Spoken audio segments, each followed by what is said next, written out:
Hello नमस्कार दोस्तों, स्वागत है आप सभी का एक बार फिर से मेरे YouTube channel mission MP Ted में। दोस्तों मैं सुनील अहिरवार आप सभी का बहुत बहुत स्वागत करता हूं।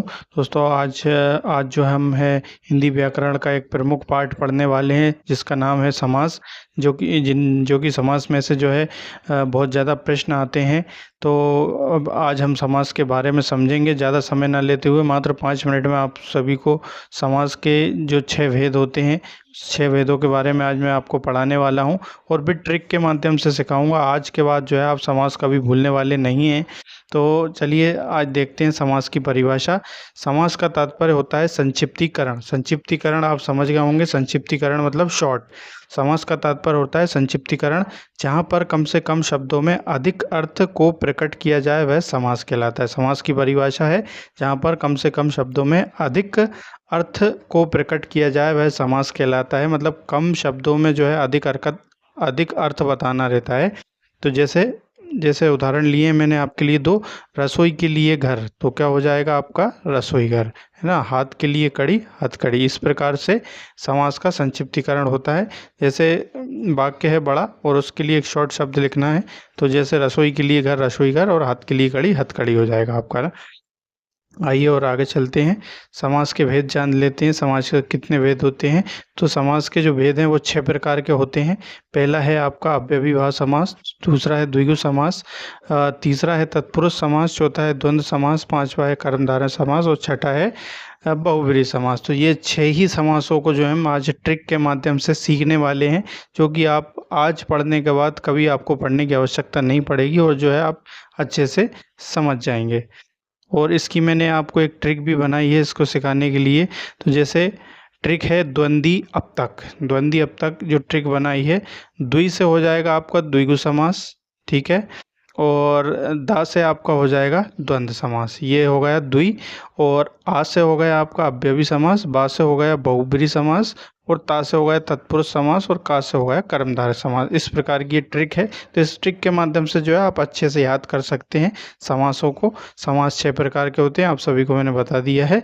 तो ट्रिक के माध्यम से द्वंद्वी अब तक इस ट्रिक को आप याद करके और अच्छे से कर सकते हैं। तो आज का हमारा पहला समास है अव्ययीभाव समास। अव्ययीभाव समास को समझेंगे हम ट्रिक के माध्यम से और बहुत ही आसानी से इसको कवर करेंगे। तो पहला समास है अव्ययीभाव समास। इसका जो है प्रथम पद प्रधान होता है। क्या होता है इसको ध्यान में रखना है आपको, इसलिए मैंने हाईलाइट भी किया है। अव्ययीभाव का समास जो है प्रथम पद प्रधान होता है जिस शब्द में उपसर्ग लगा हो। इसकी एक ट्रिक और भी है जिसमें क्या है उपसर्ग लगा होता है वह अव्ययीभाव समास होता है। आप सभी को समझना है।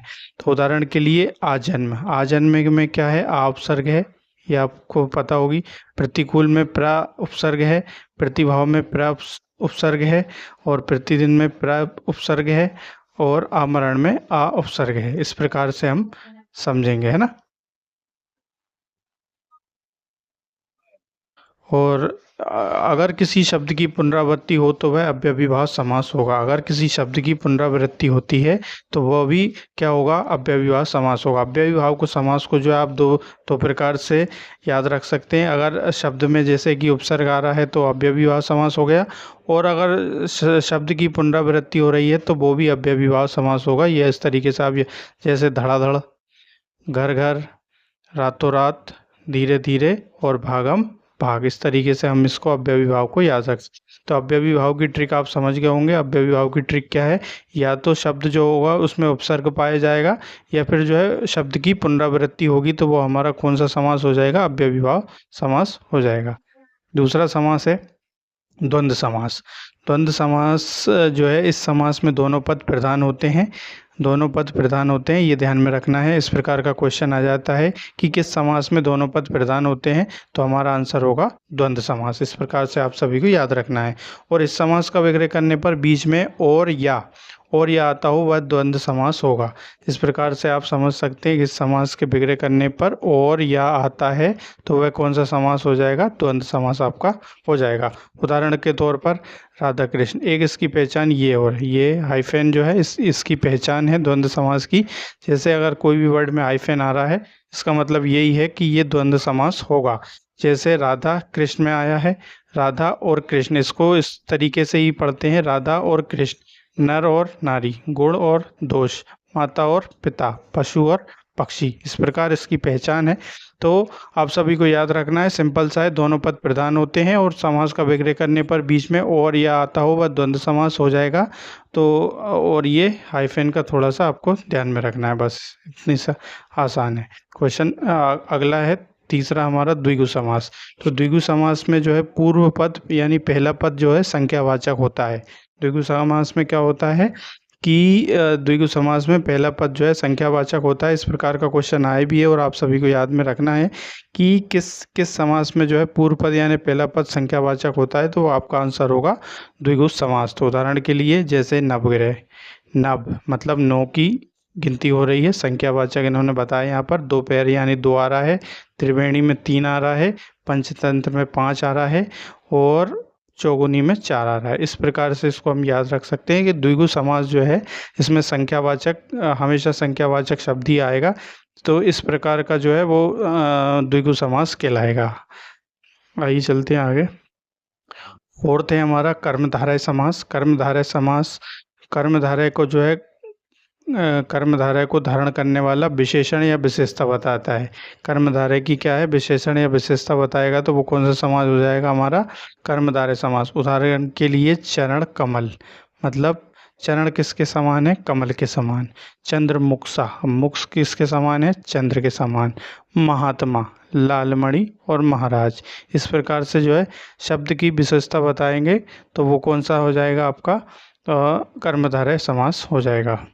और आइए अगला देखते हैं, पांचवा है हमारा बहुब्रीहि समास। बहुत ही आसान समास है, इसको भी आप आसानी से याद करके तैयारी कर सकते हैं। इस समास में कोई भी पद प्रधान नहीं होता है, ये बात आपको याद में रखना है। दो पद मिलकर तीसरा पद बनाते हैं तब वह तीसरा पद प्रधान होता है। उदाहरण से लंबोदर, लंबोदर यानी लंबा है उधर जिसका, उसको लंबोदर कहेंगे। दशानन, 10 सिर हैं जिसके, दशानन। चतुर्भुज, चतुर्भुज 4 भुजाओं वाले। पीताम्बर, पीले हैं वस्त्र जिसके, पीताम्बर। और नीलांबर, नीला है कंठ जिसका, नीलांबर। तो जैसे ये और उदाहरण लिए मैंने, लंबा है उधर जिसका वो लंबोदर हो जाएगा। 10 सिर हैं जिसके वो दशानन। 4 भुजाओं वाले चतुर्भुज। और नीला है कंठ जिसका नीलांबर। तो बहुब्रीहि समास की आसान सी पहचान है कि इस समास में कोई भी पद प्रधान नहीं होता है। दो पद मिलकर जो है तीसरा पद प्रधान बनाते हैं, जैसे लंबा है उधर जिसका लंबोदर, इस प्रकार से। और उदाहरण के दिए मैंने दे दिए आपको कि लंबा है उधर जिसका वो हो जाएगा आपका लंबोदर। 10 सिर हैं जिसके दशानन। 4 भुजाओं वालों को चतुर्भुज। और नीला है कंठ जिसका नीलांबर। आइए चलते हैं अगला समास, लास्ट समास है ये आपका तत्पुरुष समास। तत्पुरुष समास ये भी बहुत आसान सा समास है, यदि आप उसको अच्छे से गहराई से पढ़ेंगे तो आपके तुरंत समझ में आ जाएगा। इस समास में जो है दूसरा पद प्रधान होता है, इसको ध्यान में रखना है। इसमें दो पदों के बीच कारक चिन्हों का प्रयोग होता है, ये भी आपको ध्यान में रखना है कि दो पदों में क्या है, कारक चिन्हों का प्रयोग होता है। और इस पद में जो है दूसरा पद क्या होता है, प्रधान होता है। नोट में लिखा है मैंने कर्ता और संबोधन। कर्ता और संबोधन कारक छोड़कर बाकी सब तत्पुरुष समास में आते हैं। ये बात आपको जो है ध्यान में रखना पड़ेगी। तो तत्पुरुष समास में क्या है, इस समास में दूसरा पद प्रधान होता है और इसमें दो पदों के बीच कारक चिन्हों का प्रयोग होता है, इस बात को भी आपको ध्यान में रखना है। और कौन कौन से कारक छोड़ते हैं, कर्ता कारक और संबोधन कारक को छोड़कर। आगे चलते हैं, उदाहरण के लिए उदाहरण लिया है राजकुमार। राजकुमार यानी राजा का कुमार। तो देखिए का कारक का संबोधन हुआ है। राजपुत्र, राजा का पुत्र, इसमें भी का कारक का संबोधन हुआ है ना। आगे चलते हैं और देखते हैं कुछ उदाहरण। यश प्राप्त यानी यश को प्राप्त, यहाँ भी को कारक का प्रयोग हुआ है। करुणापूर्ण, करुणा में पूर्ण, में कारक का प्रयोग हुआ है। और यज्ञशाला, यज्ञ के लिए शाला। तो इतना आपको ध्यान में रखना है, ये भी बहुत ही आसान है। जैसे मैंने आपको बताया यहाँ पर तत्पुरुष समास में जो है कर्ता और संबोधन कारक को छोड़कर बाकी सब जो है सारे कारक जो है तत्पुरुष समास में आते हैं और इसमें कारक चिन्हों का प्रयोग हुआ है, मैंने ये भी बताया। दूसरा पद जो है प्रधान होता है ना। इस प्रकार से आप सभी को याद में रखना है। एक बार मैं आपको रिपीट करवा दे रहा हूँ सारे।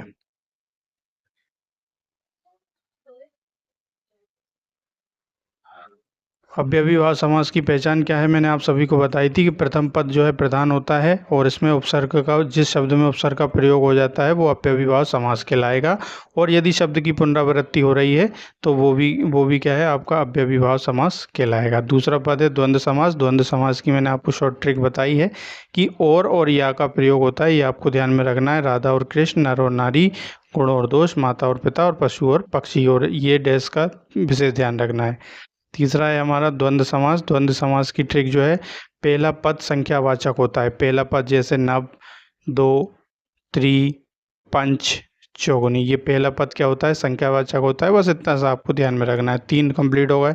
चौथा है कर्मधारय समास। कर्मधारय समास में कर्मधारय को धारण करने वाला यानी विशेषता और विशेषण बताता है। जैसे चरण किसके समान है, कमल के, चंद्र कैसा है, मुख कैसा है, चंद्रमा सा, इस प्रकार का आपको ध्यान में रखना है। पांचवा है हमारा बहुब्रीहि समास। बहुब्रीहि भी बहुत आसान सा है, मैंने आपको बताया था कि इस समास में जो है कोई भी पद प्रधान नहीं होता है, 2 पद मिलकर जो है तीसरा पद बनाते हैं। जैसे लंबा है उदर है उसका लंबोदर, और 10 सिर हैं जिसके दशानन, 4 भुजाओं वाला चतुर्भुज, और नीला है कंठ जिसका नीलांबर। और आज ये आपका छठा है तत्पुरुष समास। तत्पुरुष समास में दूसरा पद प्रधान होता है और कारक चिन्हों का प्रयोग होता है, ये आपको ध्यान में रखना है। और कर्ता कारक और संबोधन कारक, बाकी इन दोनों को छोड़कर बाकी सारे कारकों का यहाँ पर प्रयोग होता है। जैसे कि राजकुमार, राजकुमार राजा का कुमार का कारक का प्रयोग हुआ है। राजपुत्र राजा का पुत्र का कारक का प्रयोग हुआ है यहाँ पर। और यश को प्राप्त को और करुणा में, और यज्ञ के लिए शाला, यज्ञशाला। तो दोस्तों ये छोटी सी वीडियो आपके लिए समास की मैंने बनाई थी। तो ट्रिक के माध्यम से आप कितना समझ पाएँ वीडियो, कमेंट के माध्यम से हमें ज़रूर बताएं। और चैनल पर नए हैं तो चैनल को सब्सक्राइब करके बेल आइकन का बटन ज़रूर प्रेस कर लें, ताकि हमारी लेटेस्ट वीडियो सबसे पहले आप तक पहुंच सके। और आप जो है हमारे चैनल से जुड़कर इसी प्रकार की वीडियो जो है संधि समास सारी वीडियो आप सभी को हमारे चैनल पर उपलब्ध हैं। और आप हमारे चैनल से जुड़कर आगामी पात्रता परीक्षा MP टेट की तैयारी जो है बहुत अच्छे से कर सकें। इसी के साथ जय हिंद, जय भारत, वंदे मातरम दोस्तों।